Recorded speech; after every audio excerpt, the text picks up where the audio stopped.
From Rizal din na tayo ko pa. Ay mga kanok-nok, dito tayo ngayon sa isang branch natin dito sa Makati. So nakikita nyo, dito kami sa may tabi ng road. Medyo maingay lang yung background, pero dito kami sa may bandang palengke. Kuya, sabi madali. Napakasarap yung ano. Masarap to sa kapatid, mura pa so kanila masarap. Dito ako natin nabili. Thank you po. Hi everyone! So, sama natin dito yung isang suki natin dito sa ating branch dito sa Palengke. So, ate, araw-araw ka bang bumibili dito or lagi mo siyang ulam? Monday to Friday. Grabe! After work, dumadaan ako dito kasi pagod na from work. Kamusta po yung lasa? Sobrang adet. Ano siya, masarap hindi siya maalat. Tapos, luto yung manok talaga. Never ako nakakita ng dugo.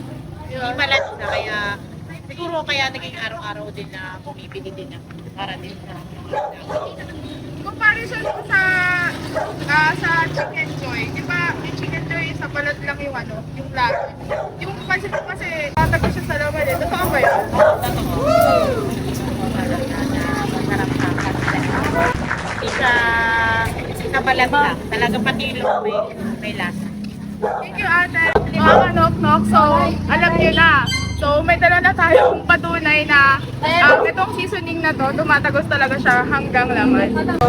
So kakamustahin natin yung sales natin today. So kamusta yung sales natin today? Ilan na bang pieces yung na-out natin today? 800 pieces. Ano yung pinaka-mababa natin sales? Each day. Na talagang daming tumatakilig sa ating seasoning ng seasoning. So, ayan, thank you. Ayan, so isa siya sa employee natin dito sa ating branch sa Makati.